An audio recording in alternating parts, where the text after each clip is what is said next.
Welcome back, Thresholds and Transits. My name is Megan. We are talking about April 2026 horoscopes, and we are beginning with Cancer rising. Dear Cancers, Cancer is the first house in the Thema Mundi, and in ancient world chart, the moon rises first. The body comes before everything else. So the shell, the membrane, the threshold between the self and the world, all of that is yours. Cancer rising people are not soft, they are permeable, which is a different and a much more demanding kind of intelligence.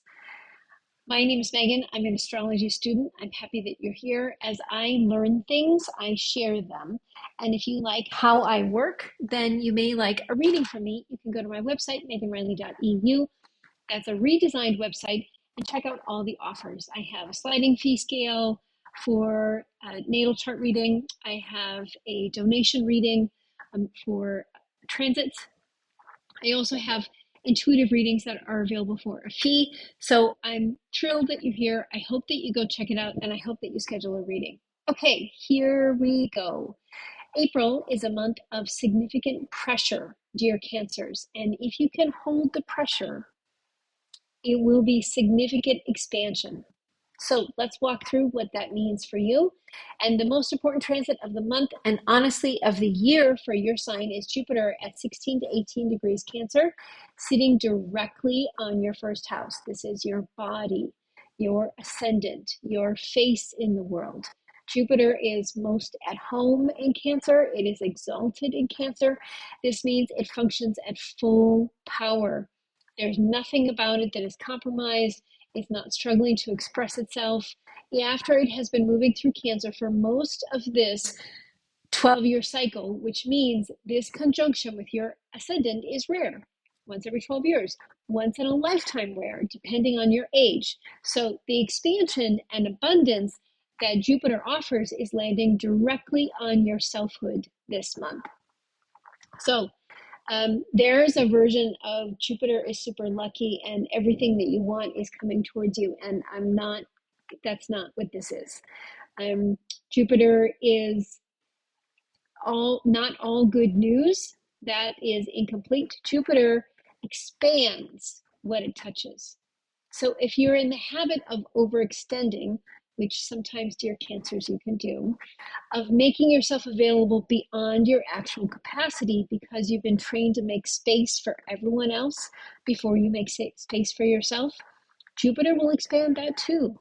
The body will fit bigger, more capable, more generative than it may actually be in any given moment. So be careful about overextension. The invitation here is to expand it into your life, not just expand your output for other people. Audre Lorde wrote that the erotic is the measure of what we know to be true in ourselves, not what we perform or produce, but what we actually feel when we allow ourselves to feel it. Jupiter on the Cancer ascendant is asking you to use the erotic in Lord's sense as a compass. What do you actually want? What does your body know that you have been translating into something more palatable? Now, while Jupiter is doing the work on your body and your sense of self, the 10th house, your career and your public reputation, the face that you show the professional world is under a very different kind of pressure. Saturn has been in Aries, your 10th house, since May of 2025, in and out. Neptune has been conjunct Saturn through this period. The exact conjunction happened in February and March of 2026. Now it's separating, but the separating doesn't mean resolved. They're moving close to each other. So Neptune dissolves Saturn structures. When they conjunct in the career house, what happens is that the professional architecture you built, often out of necessity, built to be seen, built to meet someone else's requirements, is losing its definition. So you look at what you've constructed in your public life, and some of it stops making sense. Mars ingresses into Aries on April 12th, joining that Saturn-Neptune conjunction in your 10th. This brings drive and heat into the already pressurized territory. And on April 19th, Mars and Saturn reach an exact conjunction at less than half a degree of orb. So these two malefics are meeting in your career house. Don't make any major professional decisions from a place of fear or urgency. Don't react in terms of your professional life. Mars and Saturn contacts demand that action be disciplined and not reactive. The fire has to be structured or it burns what you were trying to build. Chiron is also in Aries, 25 to 27 degrees. Chiron in the 10th is the wound of public visibility, the cost of being seen. And in mid-April, when the sun conjoins Chiron, this wound surfaces directly at the context of your professional life. So something is about what it costs you to be known. What does it cost you to be out front, to hold authority and become harder to adore? Pluto is at 5 degrees of Aquarius in your 8th house, stationing retrograde in late April. The 8th house governs shared resources, transformation, inheritance, and the psychological debts that we carry from other people's accounts. Pluto stationing retrograde means that the excavation that we're doing turns inward. The question Pluto is holding in your 8th house is, what debt, financial, emotional, ancestral, are you still paying on someone else's account? Whose ledger are you maintaining? Then Uranus ingresses into Gemini on April 26th, moving into your 12th house. This begins a 7-year transit of your house of the unconscious, hidden enemies, isolation, and what has been suppressed. Uranus in the 12th is a planet of disruption, operating from beneath your awareness. So expect the unexpected to arrive from places that you were not watching. Expect things that have been running your behavior from the background suddenly to surface without warning. And then for the goddess asteroids, Juno in Aquarius in your 8th house is conjunct Pluto all month. Juno is not the wife who waits. She's not the passive wife. She is the partner who demands equality, who negotiated the terms of her contract with full legal standing, and who left when the terms were violated.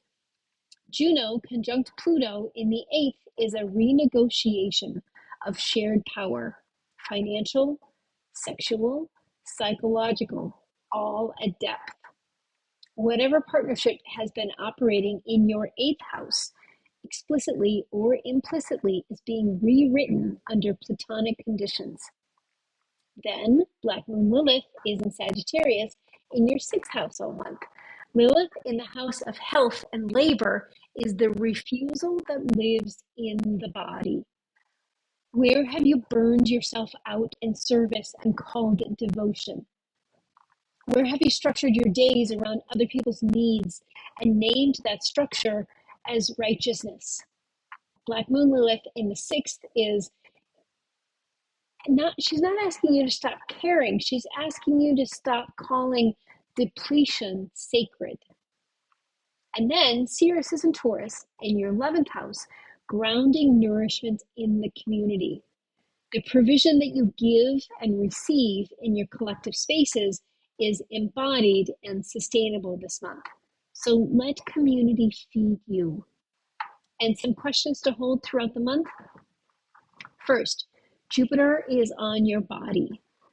What does it mean to take up space when you have been trained to make space for everyone else first? What would you do with your vitality if it belonged entirely to you? Second, Saturn, Neptune, and Mars are all moving through your 10th house. So where have you built your public identity on a foundation that was never fully yours? What professional architecture was constructed out of necessity rather than desire? Third, Pluto is stationing in your 8th house. So what debt or financial emotional, ancestral, are you paying on someone else's account? And what would it cost you to stop paying? Next, Uranus is entering your 12th house in late April. So what has been running your life from the unconscious? What suppressed truth is about to surface in a way that you cannot manage or control? And fifth, Black Moon Lilith is in your 6th house. Have you spiritualized your exhaustion? Have you named burnout devotion? So that is your April 2026 horoscope. Dear Cancer risings, Jupiter is on your body. Let that mean something great. I will see you in the next one.